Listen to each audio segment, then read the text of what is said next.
देखिएगा, हम लोग यहाँ पे टाइप्स ऑफ डैम्पिंग का बात कर रहे हैं। मैंने बताया था अभी जस्ट कि हम लोग के पास जो नेचर ऑफ डैम्पिंग है, हमारे पास 3 तरह का डैम्पिंग है, under damped, over damped and critical damped. तो हम लोग यहाँ पे जो इंडिकेटिंग इंस्ट्रूमेंट का एक एसेंशियलिटी है damping, why damping is very necessary for an indicating instrument. ये क्योंकि हम लोग को जो है रीडिंग क्विकली लेना है, तेजी से लेना है। ओके, तेजी से लेना और फाइनल स्टडी पोजीशन में जो है वो उसको कम टाइम लगे वहां तक पहुंचने में, ऑसिलेशंस डाई आउट हो। यही सब कारण है कि डैम्पिंग टॉर्क होना चाहिए। अदरवाइज क्या होगा, डैम्पिंग टॉर्क नहीं रहेगा तो पॉइंटर से रीडिंग तो हम लोग लेंगे, बट उसमें क्या होगा, बहुत ज़्यादा टाइम लग जाएगा, है ना। तो टाइम को कम करने के लिए, तुरंत रीडिंग लेने के लिए हम लोग क्या करते हैं, डैम्पिंग का रिक्वायरमेंट है यहाँ पे डैम्पिंग जो होता है वो 4 तरह का होता है। एक air friction damping, fluid friction damping, ED current damping and electromagnetic damping. Okay, जिसमें आपको यहाँ पे जो दिख रहा है ये आपका है air friction damping. Okay, air friction damping, air friction damping यानी कि हम लोग यहाँ पे बात कर रहे हैं एयर का फ्रिक्शन का डैम्पिंग, है ना। जिसमें सबसे पहले फिगर के बारे में बता दें, ये एक सिलेंडर है, ये पिस्टन सिलेंडर अरेंजमेंट है। ओके, यानी कि ये अप डाउन हो रहा है इधर से ऐसे। ओके, ये स्पिंडल है। ओके, ये ऐसे ऐसे घूम रहा है। ओके, ये देखो, ये ऐसे ऐसे घूम रहा है। देखो अपना हाथ देखो, ये स्पिंडल है, ये सब ये हाथ जो यहाँ पे ज्वाइंट हम लोग का है। ओके, ये देखो ज्वाइंट है, ये हम लोग ऐसे ऐसे घुमा रहे हैं, बट ऐसे ऐसे ये ऐसे ऐसे अगर घूमना शुरू हो जाए तो ये स्पिंडल हो सकता है ना। हम लोग ये ऐसे ऐसे घुमा रहे हैं, इसके चलते ये ऐसे ऐसे घूमना शुरू हो जाए तो ये स्पिंडल हो सकता था नहीं। तो स्पिंडल मतलब यहाँ पे क्या है कि ये ऐसे ऐसे घूम रहा है, बट इसके चलते ये क्या होगा, ये ऐसे ऐसे घूमेगा, ऐसे ऐसे। ओके, ये ऐसे ऐसे हो रहा है अप डाउन, और इसके चलते ये ऐसे ऐसे होगा। दैट इज ये स्पिंडल है, ये यहाँ स्पिंडल है। ओके, ये देखो, ये डिस्क ऐसे ऐसे रोटेट करेगा, यानी कि ये पार्ट ऐसे ऐसे रोटेट करेगा, ऐसे ऐसे, बट ये जो है सिर्फ ऐसे ऐसे रोटेट करेगा बस। ओके, ये देखो, ये डिस्क हमारा जो ऐसे ऐसे रोटेट करेगा। ओके, ऐसे, बट हमारा जो है यहाँ पे इस स्पिंडल के साथ अटैच है, तो पॉइंटर हमारा सिर्फ ऐसे अटैच होगा बस। स्पिंडल ही है हमारा, है ना। तो हम लोग यहाँ पे एयर फ्रिक्शन डैम्पिंग में जो बात कर रहे हैं, ध्यान से देखेंगे इस तरह के डैम्पिंग में। Okay, in this type of damping A light aluminium piston is use. Light याद रखेंगे, जो मैं बोल रहा हूँ याद रखने के लिए उसको याद रखेंगे।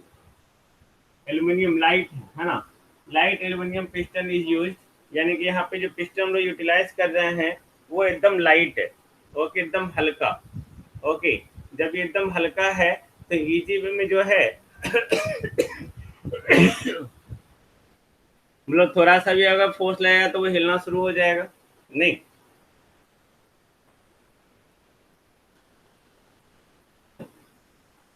वो हिलना शुरू हो जाएगा, और वो पिस्टन जो है वो अटैच्ड है मूविंग सिस्टम से। ये मूविंग सिस्टम है, ये आपका जो है एल्यूमिनियम का पिस्टन, ये देखो अटैच्ड है मूविंग सिस्टम से। ओके, अब ये जो एल्यूमिनियम पिस्टन है वो फिक्स्ड एयर चैम्बर है। ये देखो एयर का चैम्बर है, जो सिलेंडर पॉट बना हुआ है यहाँ पे, तो फिक्स्ड एयर चैम्बर है।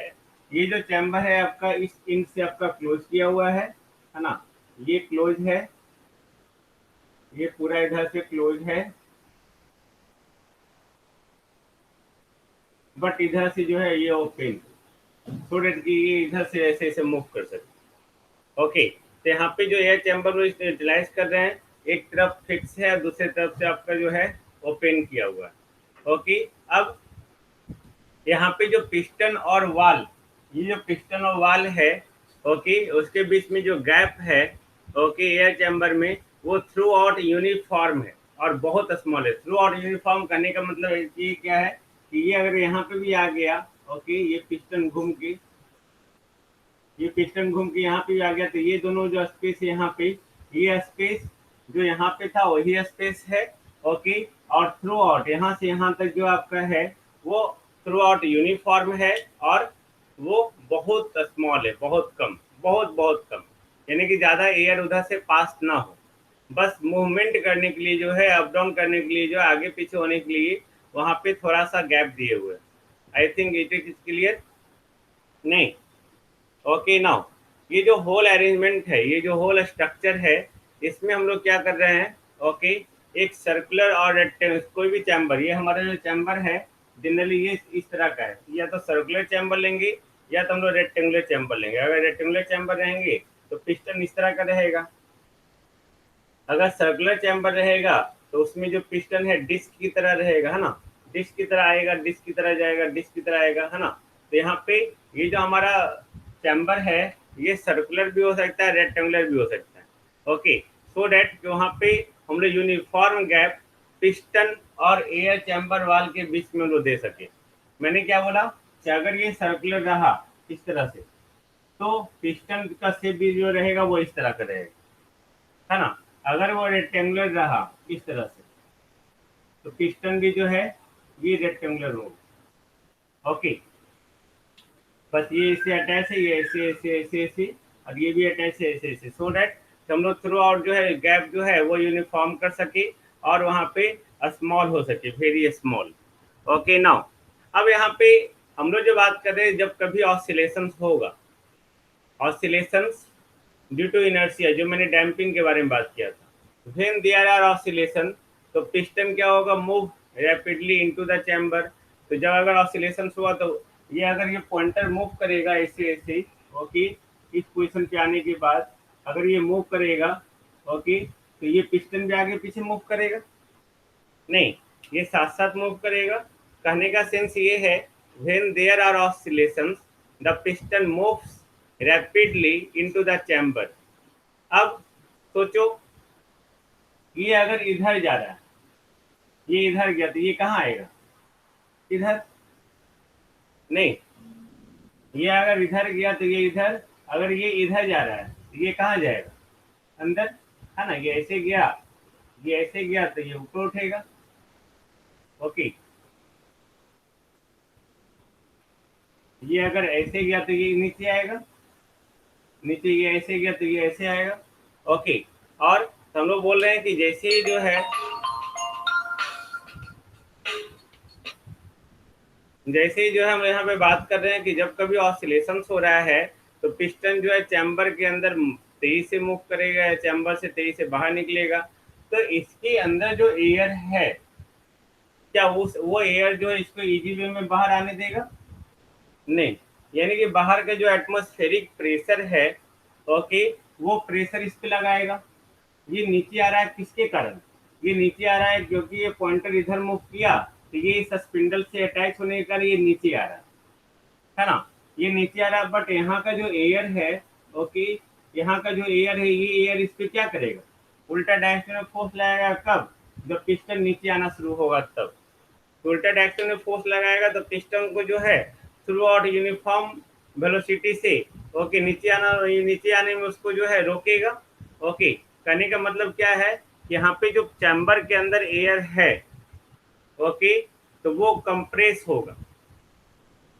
ये देखो, ये नीचे आया तो यहाँ से यहाँ तक जो एयर है वो कंप्रेस होगा, वो कंप्रेस हुआ तो उस पर उल्टा डायरेक्शन में एक फोर्स लगेगा। या अगर यही हमारा जो है, ओके, ये यही जो हमारा पिस्टन यहाँ आ गया हमारा, ओके, ये पिस्टन यहाँ आ गया, तो अगर ये फिर ऊपर जाएगा तो यहाँ इसके अंदर में जो एयर है, ओके, ये ऊपर जाने के कारण वहाँ पे क्या होगा, फ्रिक्शन फोर्स नहीं, कंप्रेस्ड एयर, ओके। अब सोचो ना ऐसे करके, ओके, सपोज करो हमारे पास यहाँ पे कुछ ऐसा है नहीं, गिलास है, बट गिलास में पानी भरा हुआ, ये गिलास है ना, सपोज करो ऐसे करके हम लोग ऐसे डाल रहे हैं, ये गिलास के शेप का है, तो इसके अंदर का एयर क्या इसको अंदर जाने देगा इजी वे में, नहीं, वो एयर क्या होगा, अंदर से फोर्स लगाएगा। अगर हम लोग निकालना भी चाहे तो बाहर का एयर इस पे फोर्स लगाएगा। तो यहाँ पे फोर्स लगाने का मतलब क्या है, सिंपल, फोर्स लगाने का मतलब क्या है कि उसके मोशन को अपोज करना।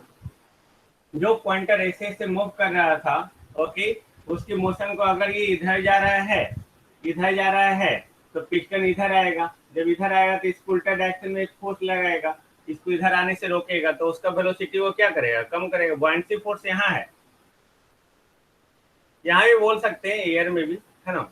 मेनली बुयांसी फोर्स फ्लूइड में लगता है। ओके, अगर ये इधर आएगा तो पिस्टन जो उल्टा डायरेक्शन में अगर इधर जा रहा है तो पिस्टन को उल्टा डायरेक्शन में फोर्स लगाएगा। ओके, तो ये जो फोर्स लगा रहा है that is the damping. Damping जो उसके ऑसिलेशंस को कम करे, ये तेजी से जाना शुरू होगा। तो तेज जाना शुरू होता, पिस्टन भी मूव करेगा ऐसे करके।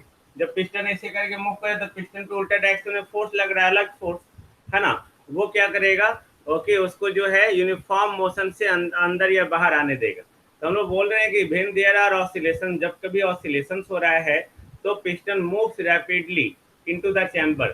चैम्बर में रैपिडली मूव किया, ओके, और वहां पे जो चैम्बर के अंदर एयर है वो कंप्रेस्ड होगा। जब कंप्रेस्ड होगा तो उसके कारण एक प्रेशर डेवलप्ड होगा।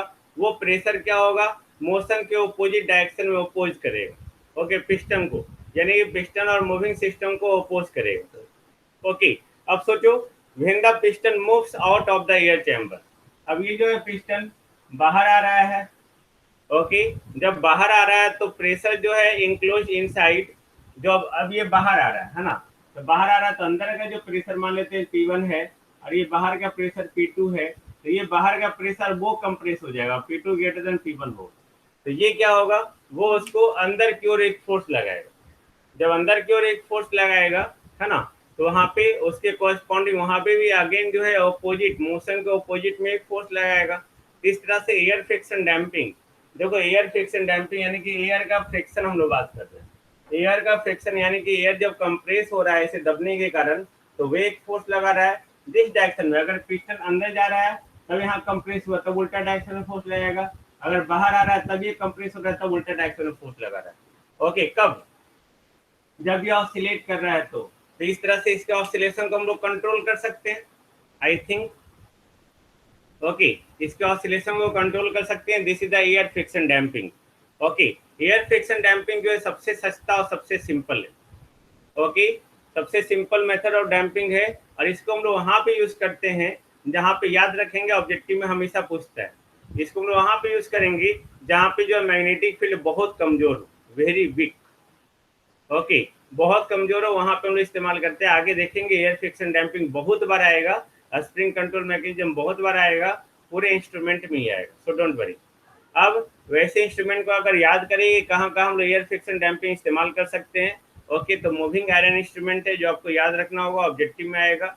इलेक्ट्रोडायनोमीटर इंस्ट्रूमेंट है, ये सब जगह हम लोग जो है एयर फ्रिक्शन डैम्पिंग इस्तेमाल करते हैं। नाउ नेक्स्ट हमारा है fluid friction damping. Fluid friction भी सेम है। ओके, फ्लूइड फ्रिक्शन भी सेम है, बट यहाँ पे हम लोग एयर का इस्तेमाल कर रहे थे, यहाँ पे हम लोग फ्लूइड का इस्तेमाल कर रहे हैं। ओके, बट इसके साथ क्या है, कुछ रिस्ट्रिक्शन है। ओके, कुछ रिस्ट्रिक्शन क्या है, यहाँ पे हम लोग देखेंगे कि दोनों के बीच में डिफरेंस क्या है। यहाँ पे हम लोग ऑयल यूज कर रहे हैं, यहाँ पे एयर यूज कर रहे हैं। ओके, जब ऑयल यूज कर रहे हैं तो हम लोग जानते हैं कि ऑयल का जो विस्कोसिटी होता है वो एयर से ज्यादा होता है। गैस नहीं, यहाँ पे लिक्विड ही होगा, फ्लूइड नहीं। यहाँ पे ऑयल लिख दो, उससे अच्छा रहेगा। जो भी होगा यहाँ पे एयर नहीं होगा, एयर रहेगा तो उतना ज्यादा फोर्स थोड़ी लगाएगा। ओके, ऑयल ही लिख दो आप। ओके, हम लोग जानते हैं कि ऑयल का विस्कोसिटी जो है एयर से ज्यादा होता है, तो एयर से ज्यादा होता है, उसके कोरस्पॉन्डिंग जो है टॉर्क वो ज्यादा प्रोवाइड करेगा, है ना। ओके, ऑयल के कारण जो टॉर्क लगेगा, ऑयल के कारण जो डैम्पिंग होगा वो एयर से क्या होगा, ज्यादा होगा। क्योंकि आप सोचो सिंपल, है ना, दाल घोटनी दाल घोटनी ऐसे दाल घोटे हैं नहीं। ओके, आप इस तरह से आप लस्सी बनाओ या पानी वैसे से करके घुमाओ, आप एयर में ऐसे करके घुमाओ। ओके, तो उसमें फोर्स कम लगेगा आपको घुमाने में। पानी में घुमाओ उससे ज्यादा फोर्स लगेगा, ऑयल में घुमाओ उससे भी ज्यादा फोर्स लगेगा। क्यों, क्योंकि उसका विस्कोसिटी बढ़ते जा रहा है। ओके, तो जितना ज्यादा फोर्स आपको घुमाने में लग रहा है यानी कि वो उतना ज्यादा अपोज कर रहा है, तब तो ज्यादा फोर्स लग रहा है ना। ठीक है, यहाँ तक कोई कंसेप्ट, सारे लोगों का कंसेप्ट क्लियर है। ओके, यहाँ पे सेम वे में, यहाँ पे ये जो है वेरी वीक मैग्नेटिक फील्ड है, तो इसके साथ हम लोग इजी वे में काम कर लीजिए। फ्लूइड फ्रिक्शन डैम्पिंग वहाँ पे इस्तेमाल करते हैं जहाँ पे बहुत ज्यादा फोर्स लग रहा हो। तो यहाँ पे बहुत ज्यादा फोर्स के कारण पॉइंटर मूव किया, पॉइंटर किसके कारण मूव कर रहा है, डिफ्लेक्टिंग टॉर्क के कारण, याद करेंगे। ओके, तो ये मूव किया तो ये स्पिंडल उसके कारण मूव करेगा, तो ये स्पिंडल यहाँ मूव किया तो ये ऐसे ऐसे करके मूव करेगा। जब ये मूव करेगा तो डिस्क जो है ऐसे ऐसे करके रोटेट करेगा। जब डिस्क रोटेट करेगा तो डिस्क कहाँ रखा हुआ है, एक फ्लूइड में रखा हुआ है। तो फ्लूइड क्या करेगा, उसके अपोजिट डायरेक्शन में फोर्स लगाएगा, और फोर्स लगाएगा तो उसको उसके मोशन को वो क्या करेगा, ओपोज करेगा। मोशन को ओपोज करेगा मतलब वहां पे एक डैम्पिंग टॉर्क प्रोवाइड कर रहा है। तो यहाँ पे भी आप देख रहे हैं या पहले वाले में भी देख रहे हैं कि जो भी हम लोग यहाँ पे पैरामीटर आप कौन सा मेजर कर रहे हैं उससे मतलब नहीं है ना। यहाँ पे अरेंजमेंट डैम्पिंग जो है वो मोशन से मतलब है कि आपका जो है पॉइंटर कितना ज्यादा तेजी से मूव कर रहा है, वो उस पर डिपेंड कर रहा है। ओके, और जितना ज्यादा मोशन होगा, जितना ज्यादा वेलोसिटी होगा, उतना ज्यादा डैम्पिंग टॉर्क लगेगा। ओके, तो यहाँ पे जो होल अरेंजमेंट है हमारा, होल अरेंजमेंट, उसमें हम लोग एक डिस्क इस्तेमाल किए, इस मूविंग सिस्टम के साथ एक डिस्क इस्तेमाल किए। वो डिस्क जो है, ओके, वो पूरे वाल में डूबा हुआ है, सबमर्ज्ड। ओके, वाल पॉट में, वाल में डूबा हुआ है। और जब कभी मूविंग सिस्टम जो है डिस्क को मूव करवाएगा, ओके, तो डिस्क जो है मूव करेगा ऑयल में, और ऑयल मूव करे तो उसमें एक फ्रैक्शनल ड्रैग लगाएगा, एक फोर्स लगाएगा। और उस फोर्स के कारण जो है, ओके, एक फ्रैक्शनल ड्रैग प्रोड्यूस होगा, उसके कारण जो है वहां पे उसके मोशन को वो क्या करेगा, ओपोज करेगा। Got it. उसके मोशन को ओके, दिन which always opposes the motion. दिन मैंने क्या बात किया, when the moving system moves the disc, okay, the disc moves in the while, moving system moves the disc moves in the while, and a fractional drag यानी कि यहाँ पे एक ऑयल के साथ फ्रिक्शन होगा। ओके, ड्रैग मतलब force, fractional drag is produced, okay, which always opposes the motion. Got it. But इसका डिसएडवांटेज क्या है, ओके, डिसएडवांटेज ये है कि यहाँ पे जो इंस्ट्रूमेंट है, ओके, जिसको इस तरह का डैम्पिंग चाहिए, ओके, वो हमेशा वर्टिकल पोजीशन में होना चाहिए। That is the disadvantage of fluid friction damping are the instrument having such damping must be mounted. Lot of this. Yeah. RM एक minute, must be mounted in vertical position, and also जहाँ पे हम इस instrument को इस्तेमाल कर रहे हैं, ओके, वो इंस्ट्रूमेंट जो है वहाँ पे वाल लीकेज नहीं होना चाहिए, ओके, वर्टिकल पोजीशन में होना चाहिए। और इस तरह के हम इंस्ट्रूमेंट को जो इस्तेमाल करते हैं वो हमारा वोल्टेज इंस्ट्रूमेंट होता है, इलेक्ट्रोस्टैटिक होता है, इलेक्ट्रोमीटर होता है, ये हमारा इंस्ट्रूमेंट है। एक सेकेंड, हाँ, हमारा एक सेकेंड।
ओके, तो ये फ्लूइड फ्रिक्शन डैम्पिंग हो गया, I think no problem.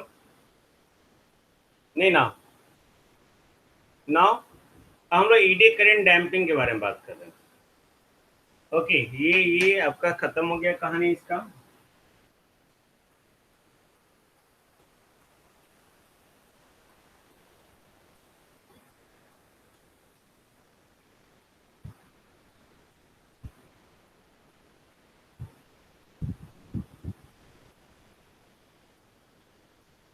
This ये एडी करंट डैम्पिंग है।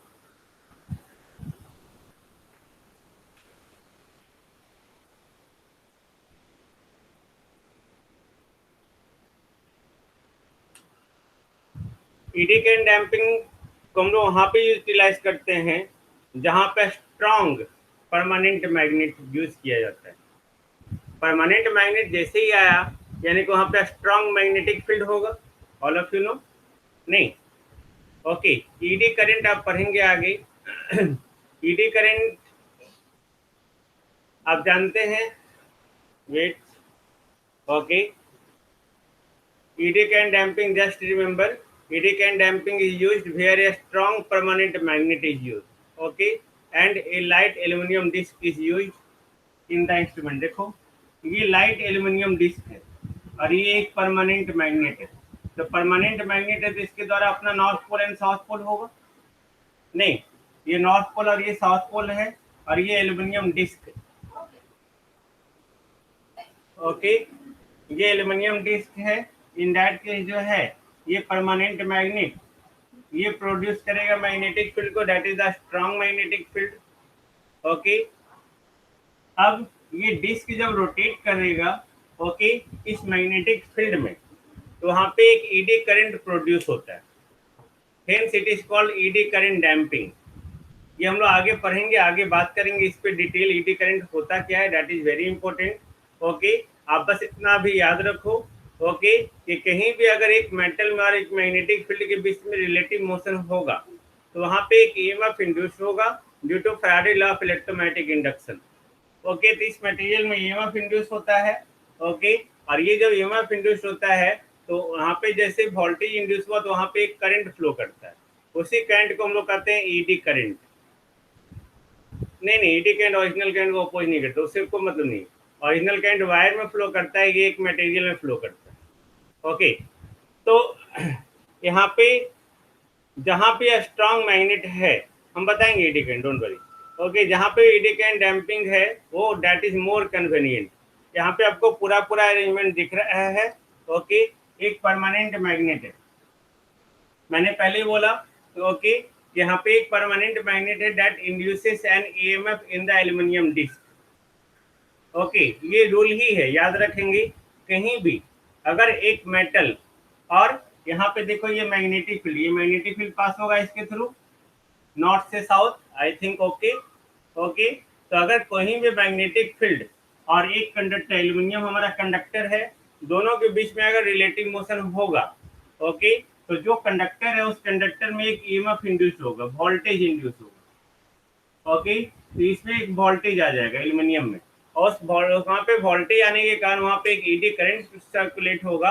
Hence it is called ED current damping. अब होगा क्या यहाँ पे कि ईडी करंट इस तरह से एक्ट होगा सो दैट कि यहाँ पे जब पॉइंटर ये मूव किया तो पॉइंटर मूव किया तो उसके चलते टॉर्क लगा इस स्पिंडल पे, तो ये डिस्क रोटेट करने लगा। तो ईडी करंट हमेशा ऑपोजिट मोशन ऑपोज करता है। ओके, तो ऑपोज करता है तो ईडी करंट के कारण जो टॉर्क डेवलप्ड होगा, कहीं भी अगर करंट है, ये भी याद रखेंगे, कहीं भी करंट है और फ्लक्स है, आप जानते हैं DFM equal to I DL cross B, मैंने बताया था इस चीज। नहीं, whenever there is current carrying conductor must be, यहाँ पे कोई भी कंडक्टर है अगर वो करंट कैरी कर रहा है और वो एक मैग्नेटिक फील्ड में रखा हुआ है तो उस पर एक फोर्स लगेगा। ओके, तो फोर्स के कारण टॉर्क लगेगा, तो ये टॉर्क जो है एल्यूमिनियम डिस्क के ऑपोजिट मोशन में लगेगा। जब ऑपोजिट मोशन में लगेगा तो वहां पे क्या करेगा, ये ईडी करंट डैम्पिंग ओके उसके ऑपोजिट में टॉर्क लगाएगा, उसके मोशन को अपोज करेगा, मोशन को अपोज करेगा तो वहां पे क्या होगा, सिंपल ओके ये इसको फाइनली स्टेडी स्टेट पोजीशन में जल्दी से जल्दी अचीव करवाएगा या इसके मोशन को अपोज करेगा। ओके, एक ईडी करंट का यहाँ पे कंसेप्ट है, बाकी सब यहाँ पे कॉमन है कि मोशन को अपोज करना डैम्पिंग का वर्क है, that is called ED current damping. Okay, इसका एग्जांपल्स जो है वो मूविंग कॉइल इंस्ट्रूमेंट है या इंडक्शन टाइप इंस्ट्रूमेंट, तो सिंपल है ना। Now electromagnetic damping. नेक्स्ट है इलेक्ट्रोमैग्नेटिक डैम्पिंग। इलेक्ट्रोमैग्नेटिक डैम्पिंग और एडी करंट डैम्पिंग में कोई डिफरेंस नहीं है, बस यहाँ पे जो परमानेंट मैग्नेट है, इस परमानेंट मैग्नेट की जगह पे हम लोग क्या करते हैं, ये इलेक्ट्रोमैग्नेट यूटिलाइज करते हैं और यहाँ पे एक कॉइल इस्तेमाल करते हैं। आप जानते हैं ओके, जैसे परमानेंट मैग्नेट में मैग्नेटिक फील्ड प्रोड्यूस होता है, वैसे यहाँ पे जो है कॉइल इस्तेमाल करेंगे तो वो भी मैग्नेटिक फील्ड प्रोड्यूस करेगा। यानी कि electromagnetic damping is used in that instrument okay, जहाँ पे कोई भी मूवमेंट होगा कॉइल का, where the movement of the coil in a strong magnetic field produces a current in the coil. ये कॉइल है ओके, तो ये कॉइल है, तो यहाँ पे ये कॉइल मैग्नेटिक फील्ड प्रोड्यूस करेगा और सारा फिनोमेनन सेम। बस यहाँ इसके पहले परमानेंट मैग्नेट यूटिलाइज कर रहे थे, अब यहाँ पे कॉइल इस्तेमाल कर रहे हैं, है ना। और वही कॉइल जो है एक इलेक्ट्रोमैग्नेटिक टॉर्क प्रोड्यूस करेगा, और वो जब टॉर्क प्रोड्यूस करेगा तो वो मोशन को अपोज करेगा। जितने सारे डैम्पिंग हम लोग पढ़ रहे हैं ना, वो सारा का सारा इंस्ट्रूमेंट में आपको हम दिखाएंगे, कैसे मैग्नेटिक फील्ड आ रहा है, कैसे अपोज कर रहा है, सारा चीज बताएंगे, तो डोंट वरी। अब अगर इलेक्ट्रोमैग्नेटिक डैम्पिंग का एग्जांपल देखना चाहें तो वो है हमारा फ्लक्स मीटर, गैल्वेनोमीटर। ये सारा जो है हम लोग वहाँ पे इलेक्ट्रोमैग्नेटिक डैम्पिंग इस्तेमाल करेंगे, जो हम लोग पढ़ेंगे फ्लक्स मीटर, इलेक्ट्रो गैल्वेनोमीटर, है ना। अब जितने सारे इंडिकेटिंग इंस्ट्रूमेंट है मैंने आपको बताया, अंडर डैम्ड नेचर का होता है। फ्लूइड फ्रिक्शन डैम्पिंग जो है हम लोग वहाँ पे इस्तेमाल करते हैं जहाँ पे इंस्ट्रूमेंट जो है मोर सेंसिटिव होता है ना।